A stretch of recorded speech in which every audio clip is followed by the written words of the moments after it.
কবরের সামনে দাঁড়াইয়া কাঁদে। সাহাবায়ে কেরাম জিজ্ঞেস করেন, আমিরুল মুমিনিন, আপনি কেন কবরের সামনে দাঁড়াইয়া কান্না করেন? আপনাকে আল্লাহ পাক জান্নাতের সার্টিফিকেট দিয়েছে, এরপরও আপনি কেন কবরের সামনে দাঁড়াইয়া কাঁদেন? আপনার কবরের সামনে দাঁড়াইয়া কাঁদার কারণটাকে জানতে চাই। হযরত ওসমান গনি রাদিয়াল্লাহু তাআলা আনহু বলে, ও সাহাবায়ে কেরাম শোনো, আমি আমিরুল মুমিনিন কবরের সামনে দাঁড়াইয়া কাঁদার কারণ হচ্ছে, এই কবর হচ্ছে আখিরাতের প্রথম ঘাঁটি, এই কবর হচ্ছে আখিরাতের প্রথম ধাপ। এই কবরের মধ্যে যে বান্দা মাফ পেয়ে যাবে, ওই বান্দা সব ঘাঁটি দিয়ে মাফ পেয়ে যাবে। যেই কবরের মধ্যে যেই বান্দা মাফ পেয়ে যাবে, ওই বান্দা পুলসিরাতে মাফ পেয়ে যাবে, হাশরের ময়দানেও মাফ পেয়ে যাবে, ওই বান্দা সব ঘাঁটি দিয়ে মাফ পেয়ে যাবে। আর এই কবরের মধ্যে যেই বান্দা আটকা পড়ে যাবে, ওই বান্দা সব ঘাঁটি দিয়ে আটকা পড়ে যাবে। আমি আমিরুল মুমিনিন, আমি ওসমান জানি না এই কবরের মধ্যে আমি আটকা পড়বো কিনা, এই কবরের মধ্যে আমি মাফ পাইবো কিনা। এই কারণে আমি আল্লাহর দরবারে কান্না করি। কবর দেখার সঙ্গে সঙ্গে আমার কবরের আযাবের কথা স্মরণ হয়। হযরত ওসমান গনি রাদিয়াল্লাহু তাআলা আনহু বলে, কবরের আযাবের কথা স্মরণ করে আমি কবর দেখার সঙ্গে সঙ্গে কান্না করি। সাহাবায়ে কেরাম বুঝতে পারলেন এই কারণে আপনি কান্না করেন। ভাইরা আমার, একজন জলিলুল কদর সাহাবী, আল্লাহ পাক যাকে জান্নাতের সার্টিফিকেট দিয়েছে, এমন একজন সাহাবী যদি কবরের ভয়ে কান্না করে, কবরের আযাবের ভয়ে কান্না করে, তাহলে আমাদেরকে কবরের আযাবের ভয় করার দরকার আছে না নাই? জোরে বলেন, আছে না নাই?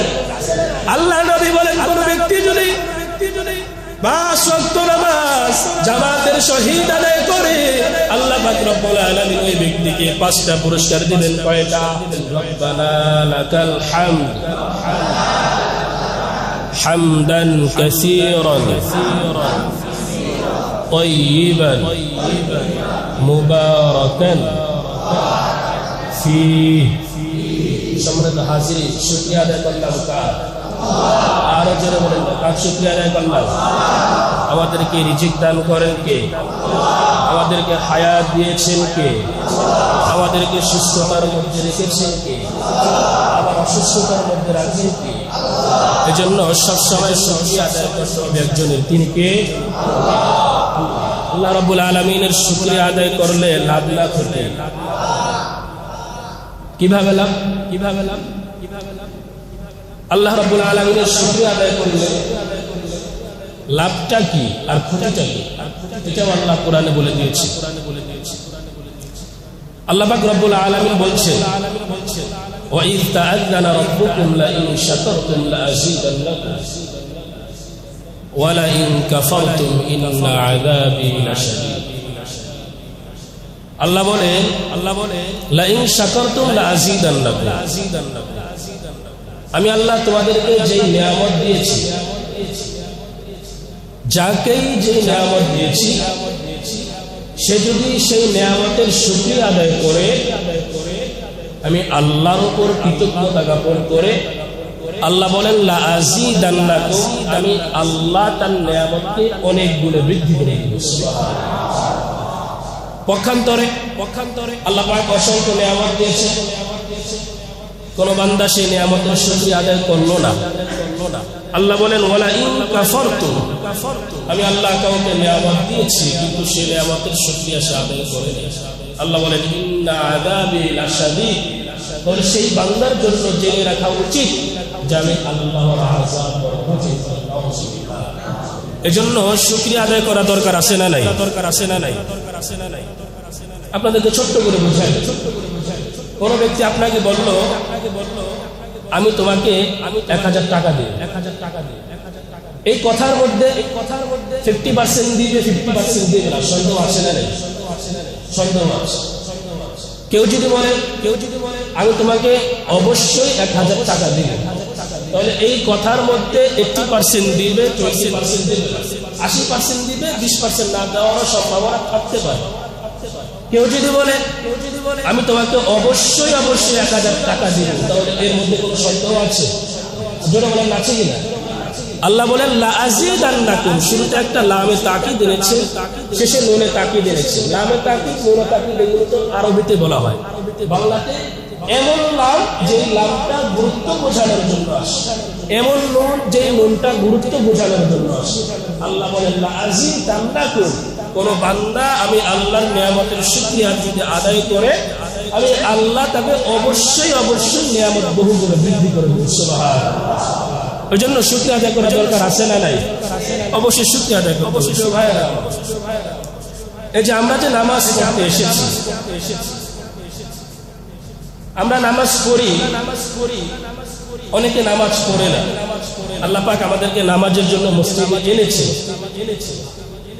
এই জন্য যারা নামাজ পড়ে যারা পড়ে না তারা কি উভয়ে সমান হতে পারে?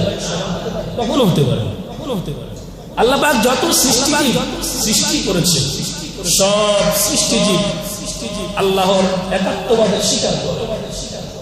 স্টাইলটা ভিন্ন হতে পারে কিন্তু সকল সৃষ্টিজীব আল্লাহর একাত্মবাদের স্বীকার করে।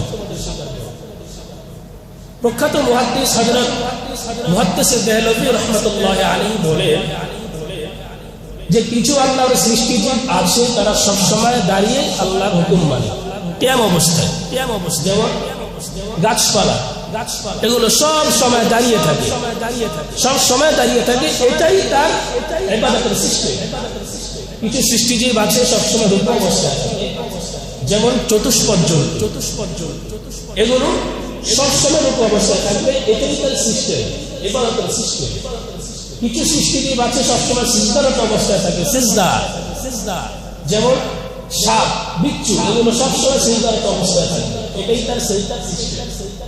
কিছু সৃষ্টিজীব আছে সবসময় বৈঠক অবস্থায় থাকে, যেমন পাহাড় পর্বত, এগুলো বৈঠক অবস্থায় থাকবে, এটাই তার ইবাদতের সিস্টেম। আল্লাহ বলেন কুল্লু ক্বাদ আলিমা সলাতাহু ওয়া তাসবিহা। আল্লাহ পাক রব্বুল আলামিন প্রত্যেক সৃষ্টিজীবকে তার ইবাদতের সিস্টেম বলে দিয়েছে। তবে এই সকল সৃষ্টিজীবের ইবাদতটা পূর্ণাঙ্গ না হওয়ার কারণে ওদের কোনো প্রতিদান নেই, কিন্তু মানুষ পূর্ণাঙ্গ ইবাদত করার কারণে, পূর্ণাঙ্গ নামাজ আদায় করার কারণে আল্লাহ পাক রব্বুল আলামিন এর বিনিময়ে মানুষের জন্য অসংখ্য অগণিত জান্নাত রেখেছে। সুবহানাল্লাহ। এজন্য সব সৃষ্টিজীব নামাজ আদায় করে, সৃষ্টির কাইফিয়তটা ভিন্ন হতে পারে। আমরা নামাজ আদায় করছি, আল্লাহ পাক রব্বুল আলামিন নবীদেরকেও নামাজের নির্দেশ দিয়েছে। আল্লাহ পাক রব্বুল আলামিন মূসা আলাইহিস সালামকে ডাক দিয়ে বলেন ইন্নানি আনাল্লাহু লা ইলাহা ইল্লা আনা ফা'বুদনি ওয়া আকিমিস সালাতা লিযিকরি। আল্লাহ পাক বলছেন ও মূসা পয়গম্বর, ইন্নানি আনাল্লাহ, আমি একমাত্র আল্লাহ, লা ইলাহা ইল্লা আনা ফা'বুদনি, ও মূসা পয়গম্বর আমি ছাড়া আল্লাহর কোনো ইলাহ নাই, মা'বুদ নাই। ওয়া আকিমিস সালাতা লিযিকরি, ও মূসা পয়গম্বর আমি একমাত্র আল্লাহ, আমি ছাড়া আর কোনো আপনার মা'বুদ নাই, আমি ছাড়া আর কোনো আপনার ইলাহ নাই। অতএব হে মূসা ওয়া আকিমিস সালাতা লিযিকরি, ও মূসা আমি আল্লাহর শরণ আদায়ার্থে আপনি নামাজ আদায় করেন। শুধু মূসা পয়গম্বর নয়, আল্লাহ পাক রব্বুল আলামিন আমাদের নবী হযরত মুহাম্মদুর রাসূলুল্লাহ সাল্লাল্লাহু আলাইহি ওয়াসাল্লামকে জানান দেন ওয়া'মুর আহলাকা বিস-সালাতি ওয়াসতাবির আলাইহা লা নাসআলুকা রিজকা নাহনু নারযুকুকা ওয়াল আকিবাতু লিত-তাকওয়া।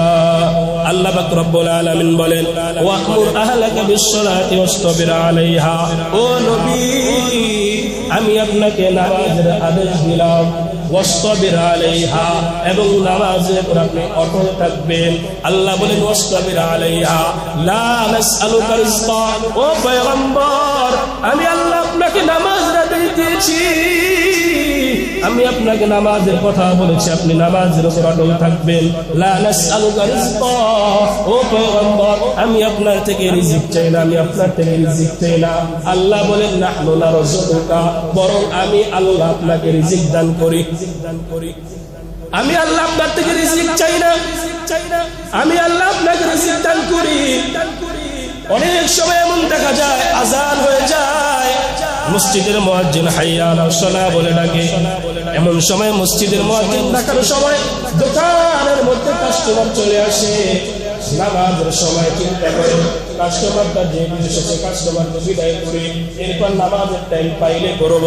আল্লাহ পাক রব্বুল আলামিন বলেন নামাজের টাইম পর ও বান্দা তুমি করে নামাজের টাইম পাইবা কিনা জানো না?